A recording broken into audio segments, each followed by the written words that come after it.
Vamos a presentar la columna de Juan Doda, columna Desde el Lote, como todos los días miércoles, auspiciada por Ledesma, una empresa con ingenio argentino. En la era de la robótica y la biotecnología, la gestión y el conocimiento agronómico son herramientas claves para ajustar los números del negocio agropecuario. Desde el Lote, historias de vida que dejan huella de productor a productor. Juan, buen día, ¿cómo estás? ¿Qué tal, Martín? Jorgelina, ¿cómo les va? Muy buenas tardes. Buen día. Gracias por estar ahí con un nuevo informe. Ahí yo lo presentaba en el comienzo del programa, de hablar de los cultivos de invierno, no solamente hablar de trigo, sino también con aquellos cultivos que compiten con el trigo.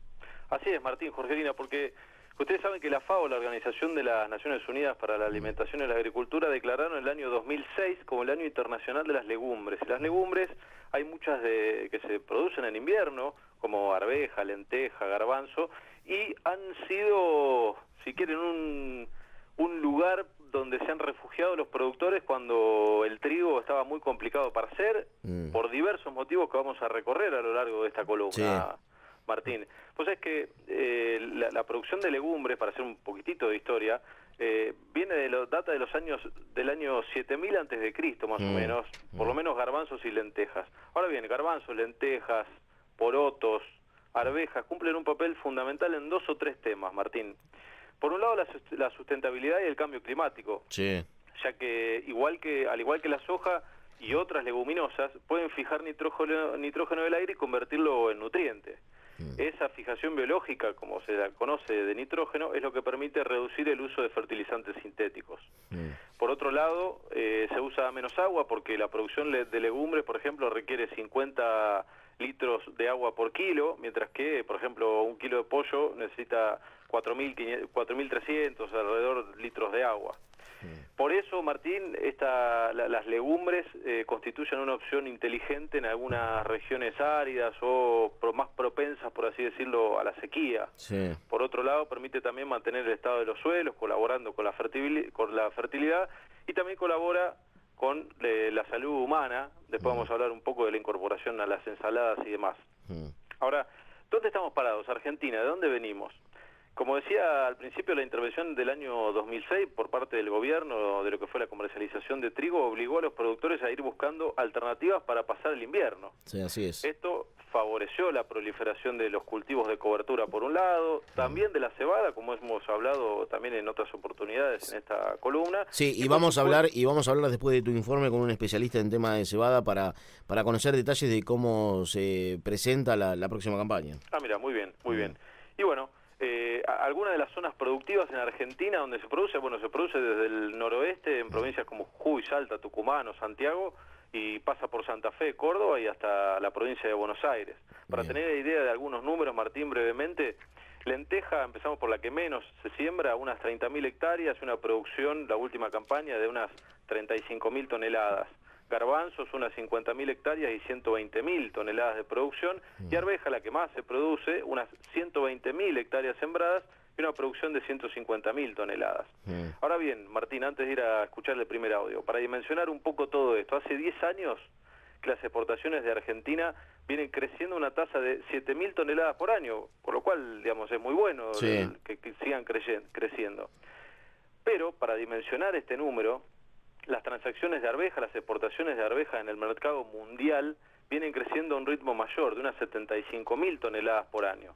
Es decir, cada año el mundo crece toda una exportación argentina, Martín. Claro, o sea, es un horizonte que tiene muchísimo por explorar.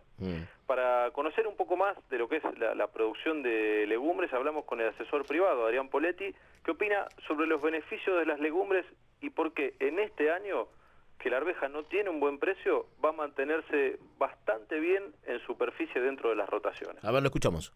La introducción de alguna de estas legumbres, según la zona, lo que te mejora muchísimo es el coeficiente de utilización del área. Te puede llevar a un ritmo de 5 cultivos en 3 años. En muchas zonas permitió hacer viable la siembra de maíz nuevamente. Este año debería haber sido un año de mucha caída en el área de arveja, por el tema de que no tiene buen precio. Pero mucha gente la va a seguir manteniendo porque le permite poder tener un maíz con menor aporte de nitrógeno, porque queda queda disponible nitrógeno en el suelo, y con 100 unidades de nitrógeno están haciendo un maíz de 90 a 100 quintales, con lo cual el número global de arveja maíz sigue siendo muy bueno. Otro tema es que hoy por hoy el costo que tiene de mantener barbechos químicos largos es sumamente oneroso, porque vos tenés muchas malezas que son resistentes a glifo, con lo cual tenés que estar haciendo 2 aplicaciones por lo menos de residuales más una limpieza de salida del invierno con herbicida de contacto. Cuando haces el número de esos son prácticamente 80 a 90 dólares por hectárea, mientras que con un cultivo cosechaste algo que en algún momento lo vas a vender, y de última lo convertirás en carne si es que no te cierra el precio.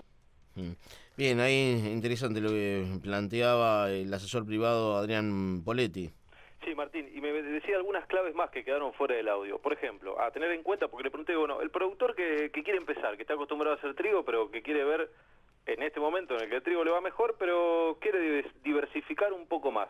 ¿Qué tiene que hacer? Bueno, me decía Adrián Poletti, primero, ver la venta. Lo primero que hay que saber es a quién se la vas a vender. Sí. En Argentina la demanda está bastante atomizada, me decía. Se puede vender a los grandes como agricultores federados, pero también hay compradores locales chicos que hay que buscarlos confiables, pero los hay. Por otro lado hay que ver la calidad, porque es un producto que llega casi, a diferencia del trigo, de la soja o de otros que se procesan, las arvejas, las lentejas se limpian, se procesan un poco y van en lata, digamos, no llevan un procesamiento mucho más complejo. Entonces hay que tener mucho cuidado con la calidad, porque después se sufren penalidades. Y por otro lado, desde lo productivo y también pensando en la calidad, usar herbicidas que estén autorizados, cuidar cuándo se utilizan, que no sean muy cerca de la cosecha y demás. Si querés, Martín, escuchamos el segundo especialista con el que estuve charlando, que es un especialista del INTA Arroyo Seco, ahí en el sur de Santa Fe, Gabriel Prieto, que compara ese mano a mano entre el trigo y la arveja y brinda algunas claves de manejo. Lo escuchamos.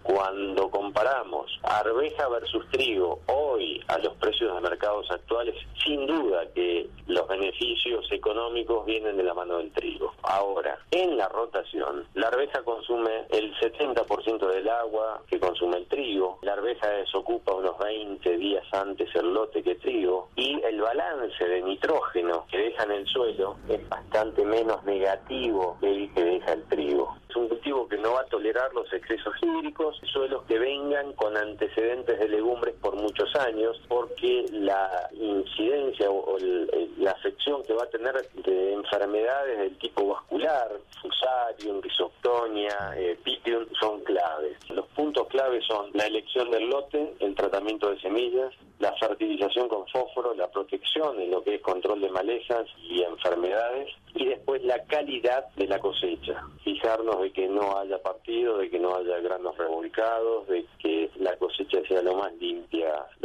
posible.